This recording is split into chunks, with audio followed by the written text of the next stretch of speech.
त्रिपुरा कलेजनि माने लेक्सारार मुस्रि बनमाली देबबर्मा गेदेमा बनमाली देबबर्मा त्रिपुरानिफ्राय फायखा निफ्राय गैया बिसिना त्रिपुरानि फायखा तो वेलकाम खायबाय खालामबायखौ खायबाय सानजारि बायदिसो रायलायो बिसिना बे जोंनि जाजि गनायथिजों मिलायजोबो फै फैखौ फाय फाय बिसोरो मोजांखौ गाहामखौनो होनो जों दा गाहाम लिरा होमबा त्रिपुरानिफ्रा गाहाम ग होननो रोङा बिसोरो गाहाम होनो गखौ क जखौ स बाजै होनबा बासैसो होनो बिसिना जा होनबा सासो होनो लों होनबा लिं जों होनबा जिं नों होनबा निं होननो नागिरो बिसोर थारमाने एसे गोजानाव थाबाय नालाय ओंखायनो गोजान गोजान जालांनानै जोंनाबो फांफुं रायलायग्राफ्रा बर' सोदोबखौ एसे गाज्रियानो खालामजोब्बाय जोंनावबो दा बिदिनो बोसोरै बोसोरनि उनाव रावफ्रा सोलायलाङो दा जोंनाबो गोजान जानायखाय सोलायो आं बिथांमोनखौ बरायबाय आरो जोंनि गेजेराव जोंहा वेस्ट बेंगलनिफ्राय दुलाराय बर' मेस समाजनि जोंहा दैदेनगिरि फैदों दिला सैब आरो जोंहा बिनय नार्जारी आरो बेनि अनगायैबो जोंनि गेजेराव दंबावो सन्जिब सैब बिसोरनाबो एसे उल्था फाल्था रायलायनो नागिरो जादों होननायखौनो जाया होननानै बुंनो नागिरो बिसोरो आंबो थाङाबा होननाय खिन्थु थांबायसो बिसोरना आंबो थांदोंमोन होनो बेवहाय आंबो थाङाबा दा बे मिटिंखौ जुदि मालाबा बुङोबा बर' मा होनो जोंहा खौसेथि बर' सुबुं आफादनि मिटिं बेयाव आंबो थाङामानोथ' जोंना थाङासो खिन्थु थांबाय आंबो थांदोंमोन होनबाय बिसोरो बेबायदि आंबो जाया होनबा खबरदारखा बुजिबाय मालाबा माने जाबायसो नङाबा बेखौ जाया नंफ्लांलायगोन आरो नोंसोरो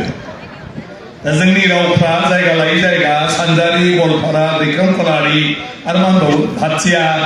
बिदि गोबां गैया होनबा जोंनाबो उल्था पाल्टा सोरबा बानलु सोरबा फानलु सोरबा आलु मा बुङो मोनसेखौनो सोरबा गोखै सोरबा मैथि सोरबा मोखै नङा गावनिखौल' थिग सानबाय थायो जोङो मालायनिखौ नङा सानो आरो बेबायदिनो जोंनि गेजेराव जोंहा मानाव गेदेर इएमफोर दं जोंनि दुलाराय बाथौ गौथुमनि जोंनि मानाव गेदेर आफादगिरि दंफैयो गणेश दैमारि जों बयनिबो सिबिजाथाव गाहाय नेहाथारि आफादगिरि सानफ्रोमबो थायो बांसिन मावो नालाय खामानि सिगां आरो बेबायदिनो गोबांथार जोंनि जिल्लाफोरनि दैदेनगिरि आरो मानाव गेदेर जोंनि बे ओनसोलनि सानसुमै नोंथांमोन आरो रायजो राजा नोंथांमोन दिनै जों बयनिबो थाखाय मोजां बाथ्रा जे बर' सुबुं खौसेथि आफादनि बे जथुम्मानि गेजेरजों जों दाब दाब जायगायाव रायजो जानाय बर'फ्रा दिनै बेयाव ज' जानो खाबु मोनदों आरो आं साबायखर बावदों बेवहाय आंखौबो हांख्रायहरनानै दिनै बेवहाय नुजाफैनानै जोंनि सोनाब बेंगलनि आरो त्रिपुरानि जोंनि माखासे सुबुंफोरखौ बेवहाय लोगो मोननायनि खाबु होनायनि थाखाय बिदिनो लोगो मोनलायबाय थायोब्लासो आंगो जायो दुखु सुखुफोरखौ मोनथियो ओमफ्राय बिनि गेजेरजों जोङो बिसिनि माखासे मावनाय दांनाय जोंनि माखासे मावनाय दांनाय बेफोरखौ नायनानै रुजुनानै गावबा गावनि जिउआव साबसिननिफ्राय हामसिन जों माखासे हाबाफारि लानानै जों खामानि मावलांनो हायो दिनै बेवहाय जिखिनि बाथ्रा जों बिथांमोनजों रायलायदों जों त्रिपुरायाव बिथांमोना माबोरै रायजो जानानै दं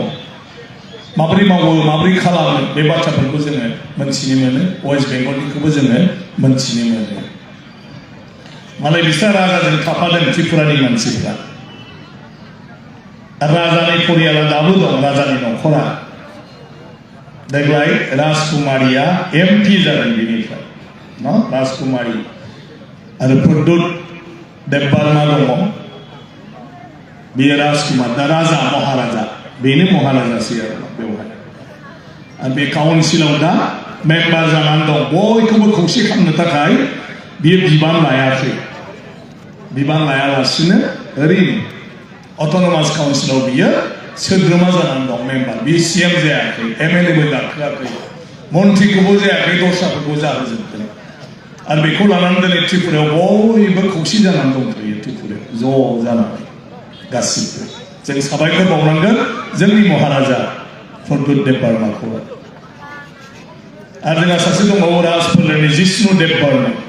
डेपुटि चिफ मिनिस्टारमोन त्रिपुरानि दा तेलेंगानायाव गभर्नर जाबाय बे जों बयनिबो थाखाय देरगाथाव गोग्गानायनि बाथ्रा जोंनि फोलेरा सासे गभर्नर बर' थुनलाइ आफादाव 12 तारिखखालि फैगासिनो दं बिथाङा बर' थुनलाइ जथुमाव आरोखि तो जिष्णु देब बर्मा निबो पाइ दङ बर' साहित्य सभायाव जोंना त्रिपुरानि देब बर्मन चीनी गवर्नर पाइ दङ बर' साहित्य सभायाव 12 तारिखआव एखे फैगासिनो दङ फै दंमोन गासिनिया गैयासिनो चा दङ माने जाबाय थादों लिंक दङ फरिनाय नाम्बार फरायनायखौ जाजि खनानि गैया माबायाव सोर दं जाजि खनाया सोर दं जाजि खनानि आखाइ थिखां फरायनायखौ फरिनाय नाम्बार जोंनाबो त्रिपुरायाबो फरिनाय होनो बिसोर फरियो मोनथिबायना गासिबो एखे बे बर' राव गासिबो गुदि दा बांलादेशनिफ्राय दा 30 जन फैगासिनो दङ बांलादेशनिफ्रायबो फाइट दङ दा बर्डार बारखा बर्डार पार हो गया अभी बारने को माने बॉर्डर क्रॉस किया बॉर्डर को हाँ अरे बॉर्डर बारखा बारबाय अब बारनबाय आरो मानसिया साबसिन जोंनिफ्राय बॉर्डर ऑफ बारबाय नै दासो सिमा बारनानै फट' हरदों 30 जन बांलादेशनिफ्राय फैगासिनो दं बर' थुनलाइ आफादाव नेपालनिफ्रायबो फैगासिनो दङ हा 30 जन नेपालनाबो बाप समान आरो बेंगल नागालेण्ड दंखासैयानो गासिबो फैगासिनो दङ रावा जोंना गासिबो एखे गासिबो आदाखौ आता बिसोरो द'खौ थ' जायो मोनथिबाय दङ होनबा दङ होनो बिसोरो दैखौ थैसो होनो बिसोरो द'खौ थ' होनो नालाय दै दङ मोनथिबाय बेबायदि जा होनबा चादी जादो होनबा बाजै होनबा बासै आदा होनबा आथा गासिबो एखे एसेल' मोनथिबायना गासिबो रावानो गासिबो एखे खुलुमबाय बायखौ खा होनो जाखांनायखौ खुलुमखा चाखा लिंखा फायखा थांखा थांदोंमोन फैदोंमोन जादोंमोन लोंदोंमोन खाखा होनबानो जाबाय आरो गासिबो मोननै जायगायाव मोनथिबायना लोंदों लिंदों मोनथिबायना चादों थांदों थांदों जादों दं गासिबो बाखि गासिबो एखे मोनफा मोननै एसे बेलेग बे बेलेगाबो खोनाबाय थायो एसे बेलेग नङाबा एखे बांग्लादेशनियाथ' आरो मिलायजोबो हमारे बीच में भाषा को लेके क्या हो रहा है बोडो लैंग्वेज भी डेवलप करने के नाम में अलग अलग शब्द हम लोगों ने निकाल रहा है जोड़ दिया है और त्रिपुरा भी कॉकबोरोक लैंग्वेज को डेवलप करने के नाम पे थोड़ा नया बना रहा है अभी हम लोग का इसके नाम पे दूर होते जा रहा है भाषा दूर गोजानाव से थांगासिनो बुझिलाय किंतु बांग्लादेश का जो लोग है वो लोग फ्रेश ना कॉकबोरोक साहित्य सभा में वो लोग रहकर वहां पर भाषा व्यवहार करता है ना बोरो भाषा व्यवहार करता है लेकिन पुराना है कॉकबोरो से भी और बोरो के साथ भी सब उनका मिलता जुलता है इसलिए बांग्लादेश यहाँ ज्यादा अच्छा बोरो बोल सकता है और बोरो लोग भी बांग्लादेश को अच्छा ज्यादा समझ सकता है क्योंकि ओरिजिनल फॉर्म में है लेकिन वो कॉकबोरो है कॉक माने राव स्ना बोरो बोरोक जानानै दं दा केआव गुन्दै फैगोन मोनसिया एखे क'कबोरक होनो जे क'कआ बर' राव थारमाने बर' रावारि जेरै जों दा बे बर' रावारि बिसोर बर' रावारि जामातिया देब बार्मा बेबायदि गोबां बेवहाय रियां ग्रुप बेबायदि माने पलय बहुतथा बेवहाय सुबुंफोर दं जाय गासिबो बर'क राव रायलायो माने केया अबा प्रिन्टिं मिस्टेक जायाना मायाबा जोंना बर'आ के गैया बिसोरना बर'आव के दं दाग नांनायखौनो सोरबाया लिरफ्लांबाय ना माफ्लांबाय मिथिया कभी प्रिंटिंग मिस्टेक हो गया ना क्या हो गया पता नहीं बोरोक और बोरोक इसलिए मैं एक एडवाइस दिया था कि हम कौसारी से सिर्फ असम के लोगों को जोड़ सकता है त्रिपुरा बाहर रह जाता है और बोरोक शब्द से सिर्फ त्रिपुरा में रहने वाले ब्रू रियांग देवबर्मा जमातिया ये सबको ले सकता है लेकिन असम के लोगों को बोरोक शब्दों में मतलब ले नहीं सकता इसलिए बोरोक कोसारी होने से सब इंक्लूड हो जाता है बोरोक कोसारी नहीं बोरोक कोसारी बोरो तो कोसारी है ही बोरो तो कोसारी था किंतु बोरोक कोसारी होननानै बुङोब्ला जोंनि गासैबो बर' फोलेरनि मानसिया ज' जाजोब्बाय आरो गासिबो दा बेबायदिनो बिसोरो रायलायनायखौ सालायखौबो सालायनो रायलायो नालाय ओंखायनो फक सालाय रायलाय माने रावखौ सालायनांगौ नङा होनबा बे दा जोङो सालायखौसो सालायखौनो होनो नङा होनबा सालायखौनो होनो बिसोरो जौखौथ' बिसोरबो जौखौनो होनो जौ गोरानखौ जौआ होनो ना बोतल स्टिंग जो शराब होता है ये जुआ ना क्या बोलते हैं ड्रिंक्स को हाँ स्वाब नहीं स्वाब तो जोगिसी और ये जो बोतल है ना डिस्टिल को क्या बोलते हैं हाँ आराक जौ गोरान को आराक एसे गोजान जादों मोनलोंबा एखे जागोन बेबो मोनलोंनांगौबा दा बेबायदिनो बेंगलाबो एसे बिदिनो बेंगल आरो नेपाल एफा बे जायगानि आबहावाजों गोरोबनानै बुंनाय सोदोबफ्रा एसे माने महरा आरोखि नाथाय दहाय जोंहा दिला सयब'आ मोजाङै बुंलांगासिनो दं दा जोंनि गेजेराव बिसोरनो लोगो मोनलायगोन जोंनियावबो बेनोमोन दानि जोलैया बयबो बर' लेखा फरायनायखाय बर' बिजों फरायनायखाय जों बयबो गासैखौबो रायलायनो बुजिलायनो हाजोब्बाय ओमफ्राय सोमावसारनायनि नामाव आन्दलननि नामाव जोङो खनले ज' मिथिं गालायबाय थानायावनो मोनथिलांजोब्बाय आगोलाव बारा गोबावनि बाथ्रा नङा 88-90 बे मायथाइसिमाव बेवहाय जुदि कनफारेन्सआव फैदोंब्ला ओंखाम ओंख्रियावनो माखौ मोनजालाङा बिनो रोङियाव मोनथिला नालाय ओंख्रि बिदै बियोब्ला बिदिनो बिदै होनसै सोरबा रोसि होनसै रानग्राया रोंला मोनथिला मोखैलाबो मोनथिला आरो गोखै जासिबा नाङा होनफ्लांसै ओमफ्राय बेबायदि आलादा माने रावा बिदि जाजोबदो आरो नङा होमबा दा थोरसि नांगौ बेवहायनो खांसि खुरै नांगौ बेवहायसो बाथि दा बाथिखौ होनायना मोनथिला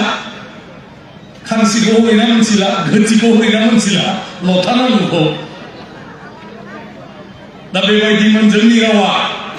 1952 मायथाइयाव ओंखायनो जोंनि बर' थुनलाइ आफादखौ दानानै जयभद्र हागजेर मानव गेदेर बिथांमोन सतीश बसुमतारी मानव गेदेर बिथांमोन प्रमद ब्रह्म बालाय बिथांमोन जोंनि सनारायण खावसे बिथांमोना मोनसे थांखि लादोंमोन जे गासै सेरफाय बेरखाय जानानै थानाय बे बर' रावखौ मोनसे स्टेन्डार्डआव लाबोनांगौ जों बयबो बुजिलायनो हानाय रायलायनो हानाय बाहायनो हानाय ओंखायनो थुनलाइ सोरजिनांगोन आरो बेखौ बिजों महरै महर होनांगोन आरो बिथांमोननि बे नाजानायावनो दिनै फैयै बर' रावा लिरजानानै आरो बर' बिजों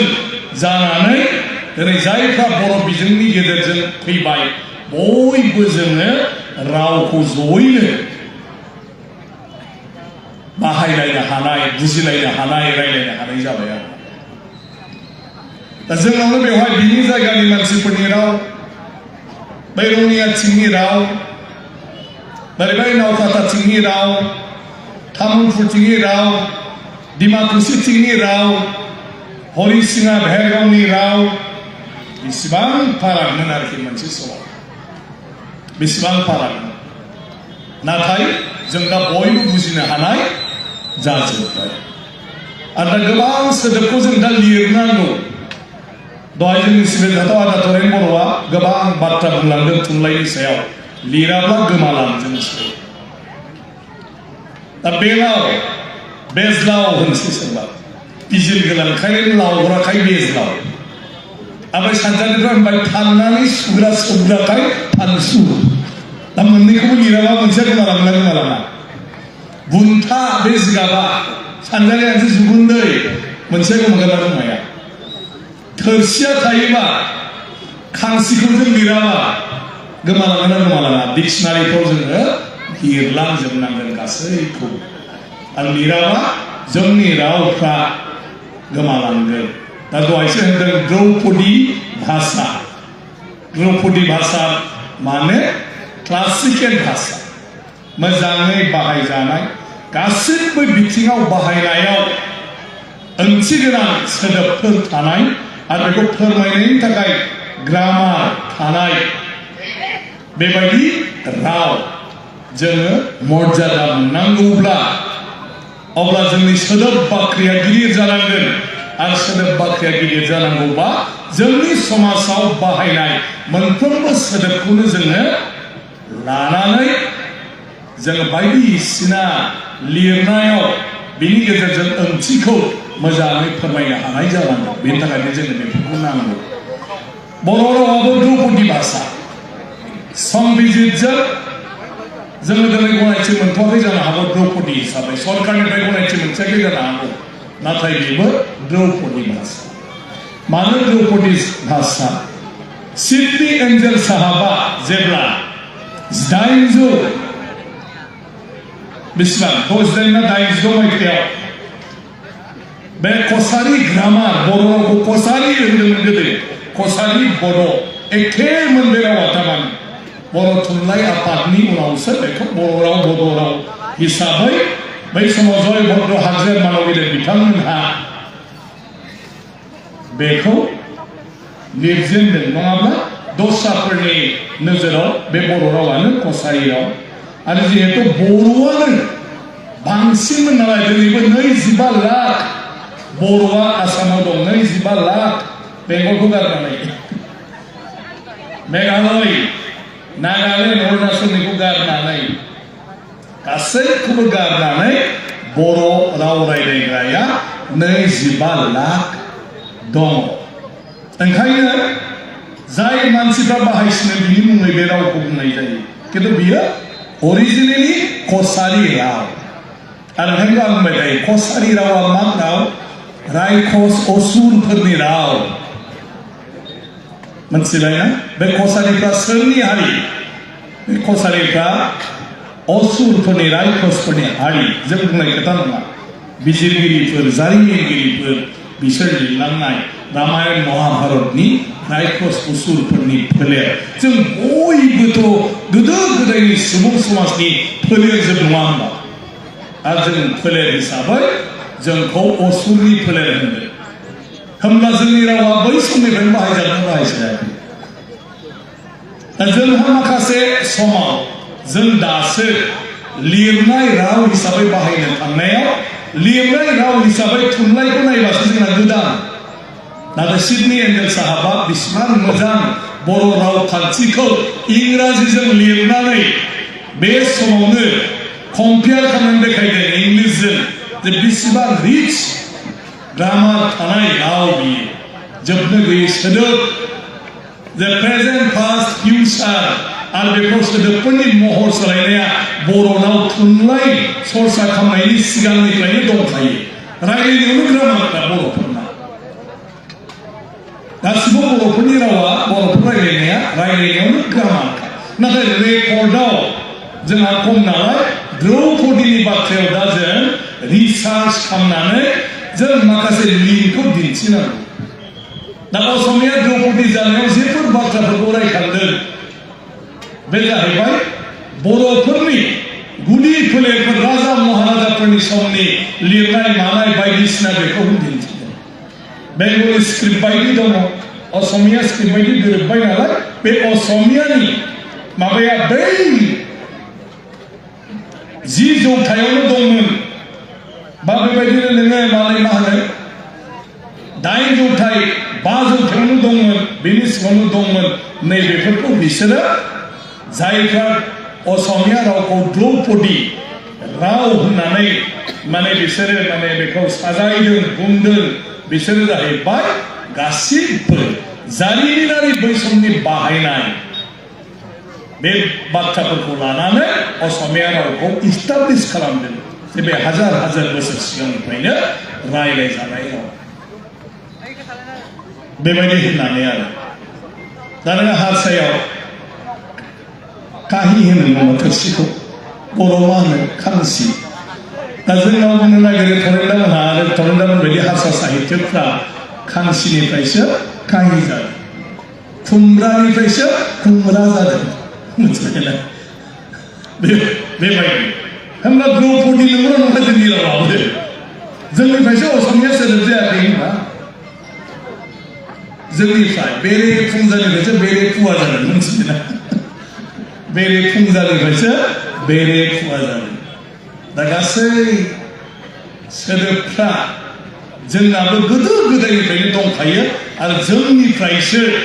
गुबुन रावफ्रा गोबांथार सोदोबखौ लानानै बिसोर रावखौ सोलोंदों दिनैनि असमिया रावाबो आसामनि थागिबि मानसिफोरनि गोबां सोदोबखौ लानानैसो बे रावा जादों नाथाय बे रावनि बाहायनाय आरो बिनि गुदि सोदोब आरो बिनि दिनै असमिया राव लिरनाय हांखोनि माखासे सिन लिरथाय दा कस राजानि सोमोन्दै जायफ्रा 500-600 जौथायनि आरोखि बे कसाव जिफोर लिरनाय बेबो दा असमिया थुनलाइनि होननानै बेखौ असमियानि साहित्यिकफ्रा बेखौनो मोनसे डकुमेन्ट हिसाबै खालामदों आरो बे एखेखौनो जोंबो खालामजोबनो हायो मानो जोंनि रावा बे समनिफ्रायनो दंबोयो जोंनि किरिय जापाननि सासे जोंनि भाषाबिदा जोंनि बर' रावखौ नेपालाव थानानै बे रिसार्च खालामदों आरो बे रिसार्च खालामनानै फोसावदों 2000 बोसोर सिगां दानि सानजा नेपाल जापान डिस्ट्रिक्ट जेराव राय लेम्बु लेपचा बर' राजबंशी थायो बेनिफ्राय लानानै दानि वेस्ट बेंगल दा फैनायफोर दार्जिलिं बे ओनसोल खराय ओनसोल जोंनि सिलिगुरि निउ जलपाइगुरिनिफ्राय लानानै कचबिहार ओरै आसाम श्रीरामपुर नांफैबाय ओमफ्राय ओरै आसाम गासै नर्थ इस्ट दानि बांलादेश चिटागं हिलटेक्स जायनिफ्राय दा बर' साहित्यआव फैगासिनो दं दानि जोंनि त्रिपुरिफोर जाय बेवहाय फैदों त्रिपुरि आरो बर' एखेयानोमोन 2000 बोसोर सिगां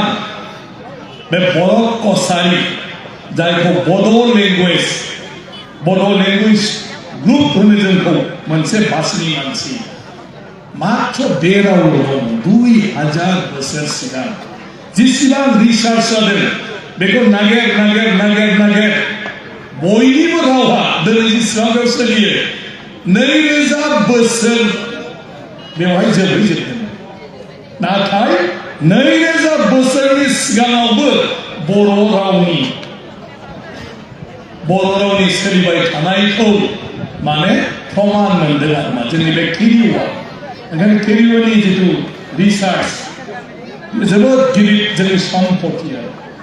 बेयो जेसेबां जोंनि बे ओनसोलनि रावनि सायाव रिसार्च जादों बेफोरखौ नायनानै गाव निजे रिसार्च खालामनानै बर'खौ जोंनिफ्रायसो बांसिन रोंबाय बियो दहाय आं बुंनाय बायदि अबेबा सोदोबखौ जों मिथिया नाथाय बे जापाननि मानसिया मिथिगौ आरो बे बर' रावखौ ओरैबायदि इन्टारेस्ट लाबाय जापाननि इउनिभार्सिटि मामोनलाय बेना मिसि बोरैबामोनलाय बेनि इउनिभार्सिटिया मिमासाकि इउनिभार्सिटियाव बर' रावखौ फोरोङो बे दा मिथिबाय जापानिसफोरनि सिगाङावबो दा रायखोमाखा बर' रावजों जोंनाथ' खालि रायखोमानो नागिरो बबेनिबा बियो मानसिखौनो मोजां मोनथाराखै आं दहायनिफ्राय दा रायखोमाखासै बयबो बर' रोङो दाना मिथिबायना दा बर' थुनलाइ आफादाव 10 थारिख खालि समफोर मोनसे हाबाफारि लादों जे बर' नङै मानसिफोरनि नोजोराव बर' रावा माबायदि जायफ्रा बर' रायज्लायनो गोरों बर' लेखा फरायो बर' मास्टार जोंना बर' इउनिभार्सिटियाव फोरोंग्रायानो इस्माइल हुसेन बिसोरखौ जों आलासि लेंजोबदों जे बर' रावखौ बिथांमोना माबायदि नुदों मा खालामबावनांगौ बर' थुनलाइनि सायाव आरो एसेम्बलियावथ' आं बर' फोरोंगासिनो दङ फिसाफोरखौ ओंखायनो बर'जों दा रायखोमाथारसै दाना जोंना बिदि नङा बास गाखोन थांसै खाथियावनो मालायखौ रायखोमाबाय थानोसै बिराद मोनामथारदों होनगोन हिनजावफ्राथ' मालाय हौवाफोर नुबा मोनामनायल' नुखायो जि मोनामदों होननानै मारै साननांगौ बेयो बर' रोंनाय मानसिया नांलायथावा रायथावा खिन्थु सानसिगोन ना बर'फ्रा बिराद गाज्रि होननानै नंगौ नङा जायखौ मोनो खालि बर'जों रावबो बुजिया होननानै रायखोमाबाय थानाय आखलखौ गारनांसिगौ दा गोबां बर' नङै मानसिफ्रा बेसेबां मोजां मोजां बर' मेथाइ खनगासिनो दङ दा बेसेबां मोजां मोजां बर' रायलायो बर'जों बुङो मोनथिबाय ओंखायनो बर' रावाबो दा बयजोंबो मोनथिजाबाय आरो दाथ' सरकारा माननीय डक्टर हिमन्त बिश्व शर्मा बिथांनि इनिसिएटिभआव जेसेबां अफिसारफोर एपिएससिनि दारै थिसनजायो बिसोरखौ कम्पालसरि बर' राव फोरोंगासिनो दं दा बर' राव फोरोंगासिनो दं जोंना बारा हिसाब लाया मानसिफ्रा खामानि मावनायखौ खालि मोनैनिल' रायलाय थायो सरकारखौ आरो मोननायनिबोथ' धन्यबाद होनांगौ होनाङा जोंना बर'फ्रा एसे साबायखर बावनो रोङै जालांगासिनो दं साबायखरा खम जालांदों माबा मोनसे मोनबाबो साबायखर होआलासिनो बेल'जोंलाय मा जानोसै खिन्थु जों मा होननांगौ दे खमसे खम बेखौबाबो मोनबाय बेखौबाबो होबाय ना जों मोनसे जोंना बर'फ्रा इसोरखौबो साबायखर होनो रोङा बाबा बाथौ गायनानै जोंहा जिरायगासिनो दं जोंना दौरिफ्राबो साबायखर होनो नागिरा खालि बिबायल' थायो इसोरनाव हे आफा हर हे आफा नोंनाय हर हे आफा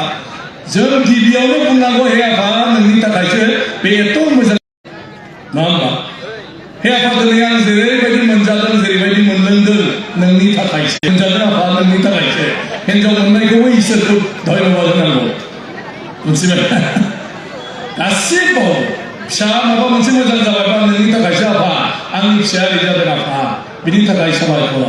आरो बिनि नामैबो जोङो इसोरनो बावथाय होनांगौ मिथिबाय ना बावथाय खालि बिदिनो थांबाल' होयो बिदिनो थांबाल' सावो मासे गाज्रि जालांदों जोंलाय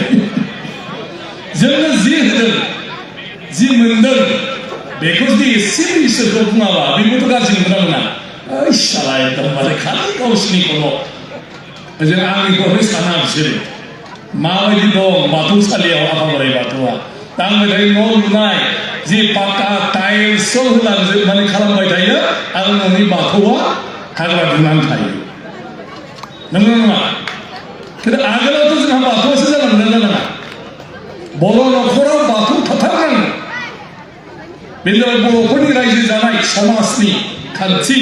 मोनसे न' जानांगौबा न'खर जानांगौबा बेवहाय इसोरनिबो जायगा थानांगौ नाथाय जों मा खालामो इसोरनि जायगायाव उनाव गावनि आगोलाव गावनि रुमखौ टाइल्स होगोन बिराद लाख थाखानि गावनि उन्दुग्रा फालेंखौ बायगोन एकदम हाजार थाखानि आलमारिखौबो बायगोन हाजार थाखानि आरो न' सिङावनो फायखाना बानायनानै लाबावगोन बिराद मोजां टाइल्स खिन्थु सिथ्लायाव थानाय बे बाथौखौ जों पाक्का होआ बे बाथौआव जों टाइल्स होआ नंगौना नङा सोरनाबा ओंखाम खालायखौनो बिथिंसो गारहरबावो बे खाथियाव गतिके साबायखर होनो जों सोलोंनांसिगौ जोंनि गासिबो जिउआनो आफा बोराइ बाथौनि इसोरनि जाय जिखि धोरोमनि मानसिया जि मुं लाया बयनिख्रुइबो गोहोगोरा शक्तिशालि बिनिफ्रायसो जोङो मोनदों ओंखायनो जोङो गासिबावबो जोङो एसे मालायखौ बाख्नायनाय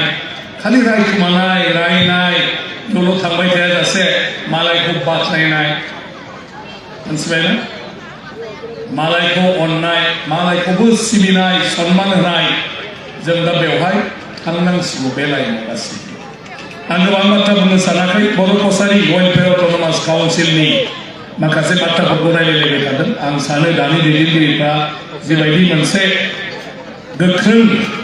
नोजोर आरो थांखिजों मावबाय थादों थाबैनो बेफोरनि माखासे आरोबाव थालांनाय खामानिफ्रा मावजागोन नाथाय रायजो राजा आइ आफानि मदद नांगौ गासै बड'लेण्डनि बायजोआव थानाय बर'फ्रा खौसे जानांगोन खौसे जानानै जयैनो सरकारजों रायज्लायबाय थानांगोन जोंनि गेजेराव आलदा आलदा जालायबाय थायोबा जों गुरुत्व मोननाय नङा आरो जोंनि खामानिफ्रा थालांबाय थागोन ओंखायनो बे बेलायाव खौसेथियानो गुबै आरो आं अरायबो खावलायगोन जे बड'लेण्डनि बायहेरायाव थानाय गासै आफादफ्रानो ज' सावरायबाय थानांगौ जे रायजो जानायानो आलदा जाखाबायबा जुदा जाखाबायबा नोङो दिनै जयै जों माब्रैहाय जोंनि समाज राव थुनलाइ गासिबखौबो लानानै बोरै आवगायलांनो बर' कसारि वेलफेयार अट'नमास काउन्सिलाव थानायफ्रा बेखौबो जों दा गेजेर गेजेर रायज्लायनांसिगौ बड'लेण्डनि आबहावा आरो बड'लेण्डनि बायहेरानि आबहावा बे जेब्लायबो आलादा मानो बेवहाय मानसिफ्रा लेथेर फेथेर दं ओंखायनो होनबाय थायो जे हाथरखि रायजो हाथरखि बायदिसो बेयाव थरसे बेयाव थरसे बेयाव थरसे बेयाव थरसे खेबसेयैनो नङा बे गासै मानसिफ्रा ज' जानानै मावनो होनबाबो सिदा सिरि दस्रा जायगानिफोर बायदि जों मावनो हाया ओंखायनो बेवहाय मोनसे सिस्टेम बिनि गेजेरजों जों बोरै बानायनो हायो आरो बर' कसारि वेलफेयार अट'नमास काउन्सिल खुंथायनि गेजेरजों जोंनि समाजखौ जों बोरै दानो हायो जोंनि हारिनि जायखौ रायज्लायबाय थादों राव थुनलाइ बेफोरखौ हारिमु जों बोरै मावलांनो हायो बोरैहाय खालामलांनो हायो बे बाथ्राफोरखौ जों दा सावरायबाय थानांसिगौ दा जोंनि जेंनाफ्रा मोनसे गोरोबथानि गेजेरजों जोबथ'बाय नाथाय दा जों जायनि थाखाय सिगाङाव सानदोंमोन बे खामानिखौ मावफुंनानै लानांगौनि समा दा फैबाय बर' हारिखौ गेरेमसा हारि दानायनि बाथ्रा बुंबाय थायो गेरेमसा माने मा दालाय बिलाइ नङा होमबा गासिबो थाजोबनाङा होमबा मोजां गेरेमसा होनोब्ला अब्ला जोङो दा बेखौ मावनायनि सम ओरैबो बड'लेण्ड खुंथाय बेनि गेजेरजों गोहो आरो नांगौ रोखोमनि थाखा फैसा खेबसेयावनो नङाब्लाबो जों बाहायनो हानाय गावनो थांखि लानो हानाय गोहो मोनबाय दा जों मा मावनो माबायदि मावोब्ला जायनि थाखाय एथ' बोसोर सोमावसारबोदों हारिनि बेफोर खामानिखौ मावना लानो हायो बे बाथ्राफोरखौ जों दा सावरायनांसिगौ आरो थांखि लानांसिगौ बर' कसारि वेलफेयार अट'नमास काउन्सिलनि गेजेरजों जों एसेब्लाबो रांखान्थियारि अनसुंथाइ मोनगोन आरो बे रांखान्थियारिजों जों हारिनि मा खामानि मावनो बिनि माखासे जोंहा हाबाफारि थानांगोन जों बासिनानै लालांनांगोन आरो बेखौ जों खौसेयैनो ज' जानानै मावलांब्लासो जोङो जों लुबैनाय हास्थायनायखौ मोगथाङाव महर होनो हागोन आं सानो जोंनि खौसेथि बर' सुबुं आफादा बे बेलायाव गासैखौबो लानानै मावलांबाय थानो हागोन आरो बेजों लोगोसे बर'नि गासै आफादफ्राबो जाहाथे ज' जालायनानै जोंनि खौसेथि बर' सुबुं आफादजों ज' थालायनानै ज' सावरायलायनानै गासिबखौबो खामानि मावलाङो बेखौ आङो हास्थायदों आरो बिनि थाखाय आङो खावलायदों गतिके बाखि गासिबो दं जों बेसेबां जोथोन लानाय दा दहाय बिराद मोजां जोंनि हारिमु दिन्थिफुंनाय खुन्दुं लुनाय मोसानाय ना खिन्थु खुन्दुंखौ लुवाखै एकदम जिबो दानाय मा दानाय माबा माबिखौ मोसादेरबावदों दानाय लुनाय खुन्दुं लुनायल' मोसायाखै खुन्दुं लुनायावनो माखासे माबा माबिबो मावदेरदों बिसोरो नङा होमबा जोंनि हारिमु आरो बेबायदिनो गोबां जोंहा हारिमु दं बे हारिमुफोरखौ जों फोथांनानै लाखिनांगौ बे हारिमुखौ जों फोथांनांगौ बेफोरनि खामानिखौबो जोंहा मावनांगौ दं अब्लासो जों लासै लासै लासै गनायथि मोनलांगोन जेरै दहाय होनदों रावनि बेलायाव जों ओइटिल' मोनबाय जों साहित्य एकाडेमि जोंहा इउनिभार्सिटियाव जों PhD खालामनो हायो बर' बिजोंजोंनो दा 12 थाखोसिम फरायनो हाबाय नाथाय मा गोदान फैबावलायखो माबा भाषायानो द्रौपदी भाषा जाबाय दाना दहायसो जोंहा होलांबाय आरो माने फरेन बर' मालामिनो बिथाङा जे द्रौपदी भाषा दानिया द्रौपदी भाषानि मर्यादा मोनाबा जोंथ' गावखौनो फिसा फिसा मोनबाय थासिगोन नङा होमबा दानिया द्रौपदी भाषानि थाखाय जों खामानि मावाब्ला मानि जानानै होनखाबायना द्रौपदी भाषाया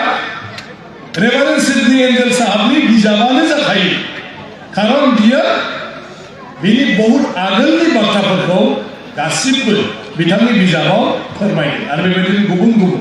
बेनि मोनसे गोदान डकुमेन्टस फैबावबाय आं होनखाबाय ना सासे बे जापानिस केरिय'नि जिथु रिसार्च रिसार्च लेखा बर' रावनि बेवहाय गासिबो बर'नि माबाया दंजोबो जों दा बेखौ बर'आ माला संगोन दा बेफोर बाथ्राखौ जों बर'आ माला संगोन आरो जोंनि जारिमिना दिनैनि बर'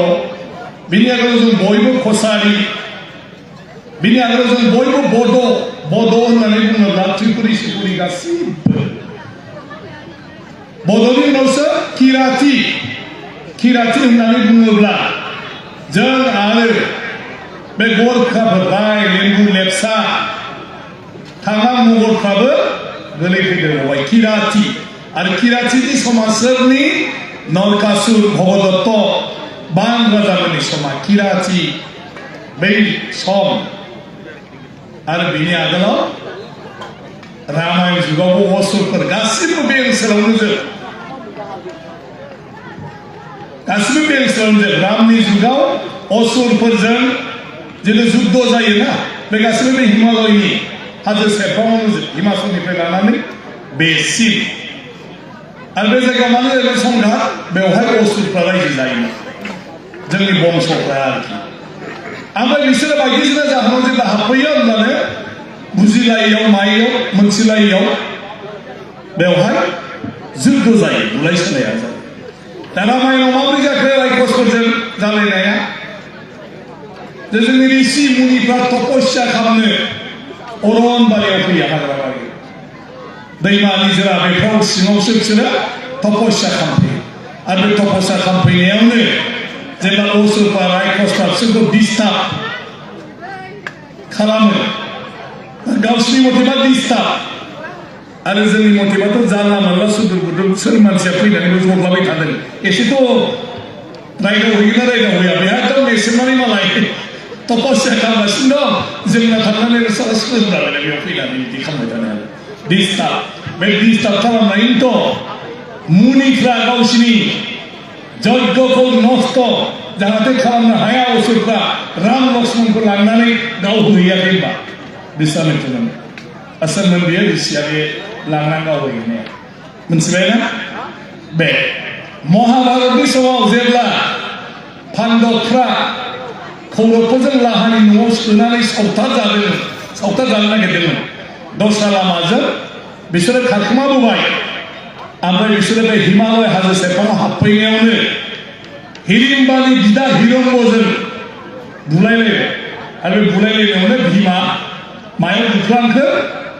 हिरिम्बआ दुब्ला थैबाय आरो बे थैनानै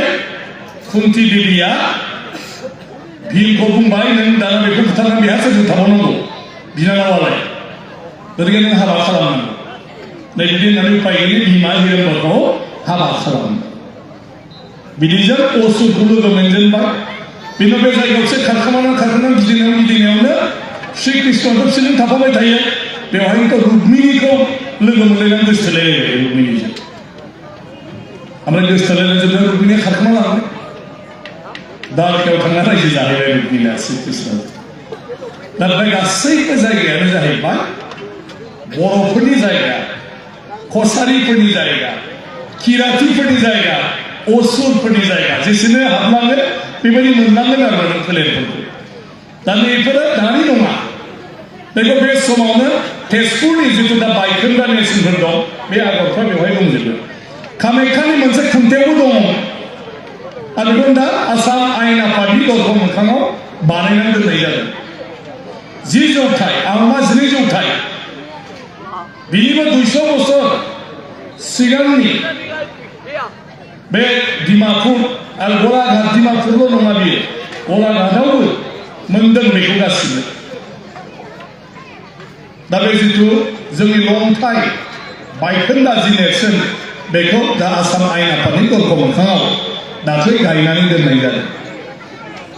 जोंनि गासैबो जारिमिननि बाथ्रा आरो बे गासै ओनसोलानो कसारिफोरनि रायजोमोन कसारियानो कसाइफोरमोन कसाइनिफ्रायनो कस जादों बे आं बुंनाय नङा जारिमिनाव जारिमिनगिरिफ्रा लिरनाय कसाइनि रायजोफ्रा जाहैबाय जोंनि बे आसाम बे ओनसोलनिफ्राय आरोखि दानि हाजो ओनसोलाबो आसाममोन आरो बे नेपालनि दानि बे झापा जिल्ला बे जेराव रायलेण्डनि लेपसाफोर थायो मेसेफोर थायो जोंनिया मेसेया सासेबो सफैयाखै नामा दिनै मेसेया सासेबो सफैयाखै मेसानो मेसे नेपालाव रिकगनाइज मेसे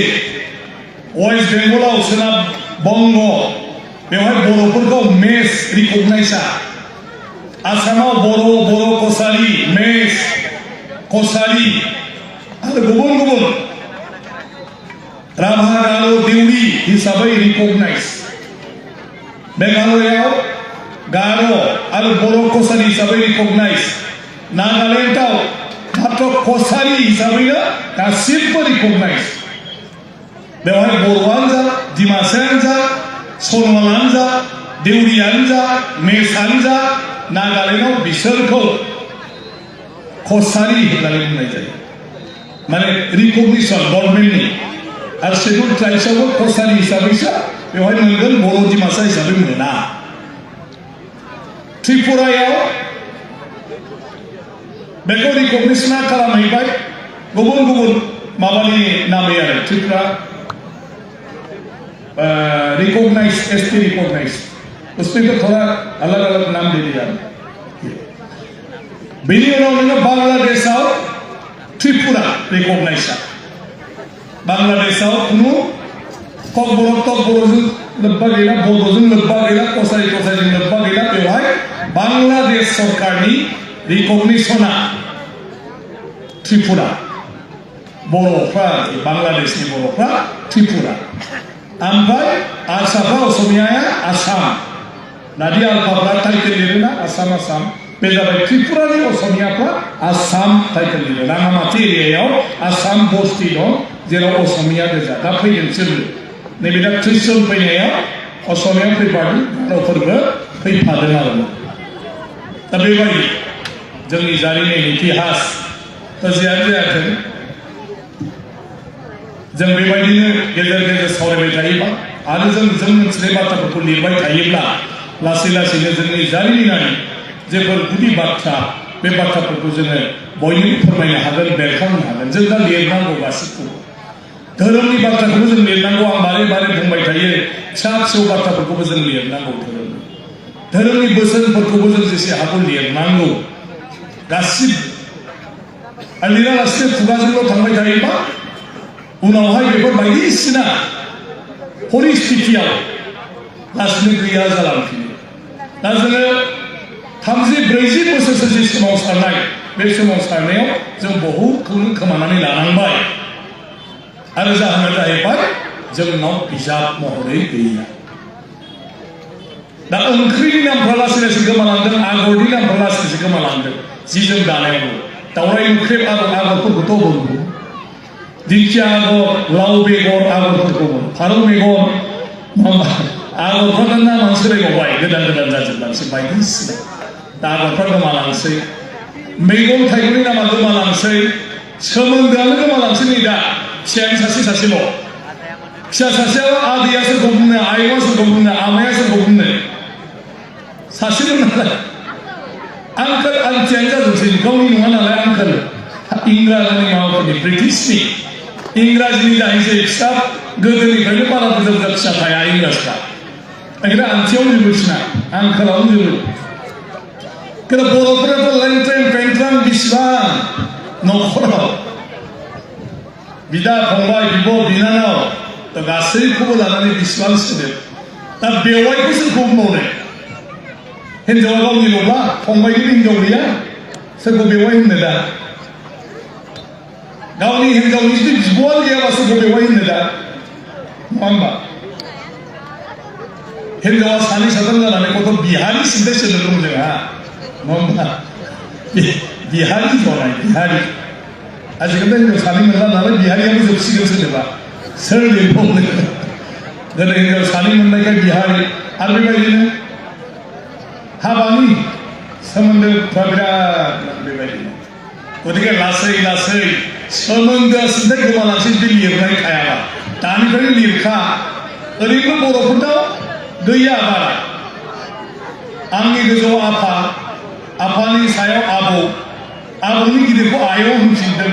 आयंनि बिफाखौ मा होनो गैया आं खिन्थु सियायं होनना बुङो सिगांसिन आयं आं बेसिम खालामनानै दोनदों आरो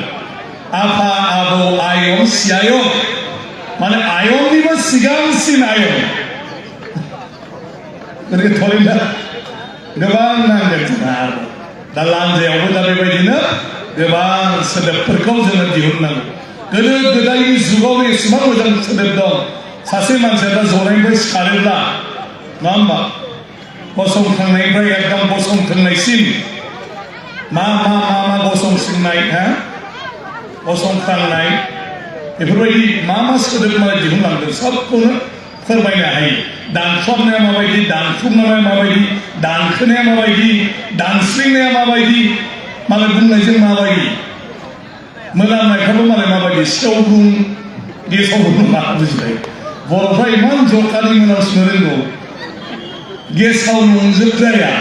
खिन्थु गेसाव हाङानो आरोना सेवरुं जाबाय आरोखि एसे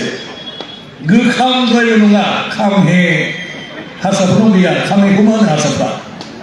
सेवरुंखौ मा होनो अंथि अंलाखौ मा होनो हारसायाव खैसिं सिंखौ मा होनो हारसायाव टेस्टाबो नङा होमबा बाबसिउ सिउखौ हारसायाव मा होनो थरेना बाबसिउ सिउ बारे गोबाबबो नङा खिन्थु बाबैबो नङा बेबायदि दैसुसु बेफोरखौ मा बुंगोन थाबाय खैरोम दैरोमखौ मा होनो मालाय टेस्टा हारसायाव मा होनो खैरोम दैरोमखौ बर'आव बेसेबां सोदोब दं नाथाय जों बाहायाबा गासिबो उनावहाय नागिरना मोननाय नङा गोमालांजोबनानै इंराजि बुंग्रा जागोन जोंना सफा बेबायदि आरोखि ओंखायनो बे सोदोबफ्रा जों लिरबासो थागोन ओंखायनो दिनै बिजाब बेखेवनायखाय आंहाबो बिदिनो थांफाजोब्बाय माने लाइना आरोखि बिजाबनि बाथ्रा लिरदों नालाय ओंखायनो जोंनि बेलायाव थुनलाइयासो गिदिर दिनै भारतनि जारिमिननि बाथ्रा भारतनि सोदोमस्रिनि बाथ्रा भारतनि हारिमुनि बाथ्रा बुङोब्ला मा बे रामायण महाभारतआव जि लिरनाय दं बे बेदफ्राव धोरोम बिजाबाव जि लिरनाय दं बे लिरनाय थायामोनब्ला मानिफ्राय मोनोमोन आरो बेनोथ' थुनलाइ रामायणाथ' थुनलाइ महाभारतआथ' थुनलाइ धोरोम बिजाबफ्राथ' थुनलाइ आरोखि गासिबो आरो जोंबो दा लिरलांब्ला बेसो थुनलाइ आरो बेसो निगाजि 100-200 बोसोरनि उनावबो बर'आ माबायदि माखौ मा बुङो मा जायो मा लोङो बेफोरखौ मोनसिगोन आरोखि बर'नि धोरोम खान्थि गासिबखौबो ओंखायनो दा मावनायनि जुग फैबाय जों खामानि मावनांसिगौ जाय खामानि मावा बे जाथिया आरो सिनसाबानो थानाय नङा बेखौ जों बयबो बुजिनांगौ खुगाजोंल' बुंबाय थाबा जेबो थाला जोंना ओंखायनो जों गासिबो खामानि मावनांगौ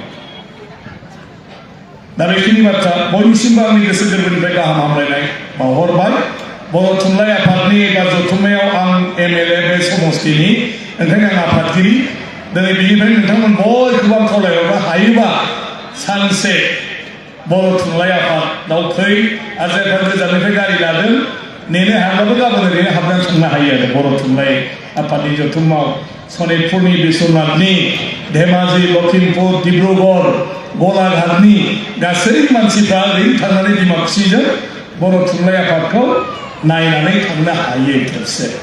बेवहाय जों माखासे बायरानि आलासिफोरबो लेंहरदों आरो दहायनो आं बुंबाय बांलादेश नेपालनिफ्राय फैगोन जोंनि सेन्ट्रेल मिनिस्टार माननीय सर्बानन्द सन'वाल बिथां थांगोन जोंनि गिबि मन्त्रि माननीय डक्टर हिमन्त बिश्व शर्मा थांगोन जोंनि सेन्ट्रेल मिनिस्टार पबित्र मार्गेरिया दाख्लै एक्जिबिसनखौ बेखेवबाय जोंनिनो गोग्गाथाव तेलेंगानानि गभर्नर जिष्णु देबबर्मन बिथाङा फैगोन 12 तारिखआव आरो फ्राय 10सो हादोरनि जोंनि एम्बासाडरफोर हाई कमिशनारफोर बिथांमोनाबो फैगोन आरोखि बेवहाय जोंनि बेखौ नायनो गतिके जोंनि गेजेरावथ' गासै दंखासै गासै थुनलाइगिरिखौ हांख्रायनाय जादों गासैखौबो लेंहरनाय जादों एबाराव बेवहाय बर' भाषा साहित्यनि सोमोन्दै मोजाङै मोनथिनो थाखाय जायफ्रा बेजों सोमोन्दो दं मोननै सेसन दहाय बुंनाया बर' नङै बर' गोरों मानसिफोरनिफ्राय बर' भाषा साहित्यनि बेलायाव बिथांमोननि मोनदांथिया मा बिसोर आरो माबायदि जाजानो लुबैबावो बेनि मोनसेया जाबाय बर'आव बेसेबां PhD खालामखो बर' साबजेक्टआव बर' आयदायाव आरो बेसेबां दा PhD खालामबाय थादों बिसोरनि मोनसे जथुम फ्राय 150 जनसो लिस्ट जाबायमोन बिसोर सावरायनांगौ जे बर' थुनलाइनि सायाव बिसोरो रिसार्च खालामदों नालाय PhD खालामदों नालाय मालायजों बेखौ रुजुनायाव बर' थुनलाइ बेलायाव मा आंखाल दंबावो आरो जों माबायदिबा बेफोरखौ सुफुंनो हायो आरो बर' रावखौ जोङो सोलोंथाइनि बेलायाव बा बेखौ स्टाडि खालामनायनि बेलायाव जुदि जोङो बयनिबो थाखाय गोरलै खालामना होनांगौबा जोङो मा बिजाबफोर जोङो दिहुनबावनांगोन बा बेबायदि जोंनि फराय बिजाब हिसाबै जोङो होनो हानाय रोखोमनि जों बोरै बिजाब लिरहोनो हानो सोरखौबा बेफोर बाथ्राफोरखौ बे सावरायनायनि गेजेरजों थारैनो जोंनि बे रोंगौथि गोनां सुबुंफ्रा बुंनो हागोन होननानै जों सानदों दा बेबायदि माखासे एक्सट्रा हाबाफारि एबार बर' थुनलाइ आफादाव लानाय जादों ओंखायनो बयबो फैयोब्ला आरो बेनि खुंग्रा बयबो माने गोजोननाय मोनगोन आरो थुलुंगा मोनगोन बेखौ आं नोंथांमोनखौबो खावलायदों जों बे बयनिसिमबो गोदान बोसोरनि गाहाम हामलायनायखौ बावहरबाय अरायबो जोंनि BTCनि बायरायाव थानाय मानसिफोरनि जिउआ आलो गोजोन आरो आंखाल गैयै गासिबावबो जाहाथे जेंना गैयै बेबायदि मोनसे जिउनि गेजेरजों दिन थांनो हायो इसोरा आनान गसाया आफा बोराइ बाथौआ जाहाथे आशीर्बाद हरो बेखौ आं मिजिं खालामदों जोंनि त्रिपुरानिफ्राय वेस्ट बेंगलनिफ्राय फैनाय गासै बिथांमोननिसिमबो आं बेखौनो आंनि गोसो गोरबोनिफ्राय सिबिनायखौ बावहरनायजों लोगोसे आं मिजिं थिदों बे गोदान बोसोर 2022 मायथाइया बिथांमोननि जिउआवबो अराय गोजोन लाबोनानै होफैगोन आरो बेखिनिखौनो बुंनानै नोंथांमोन बयनिखौबो आं खेबसेबाव गोसो गोरबोनिफ्राय सिबिनाय बावहरनानै आंनि बिबुंथिखौ फोजोबबाय गोजोन्थों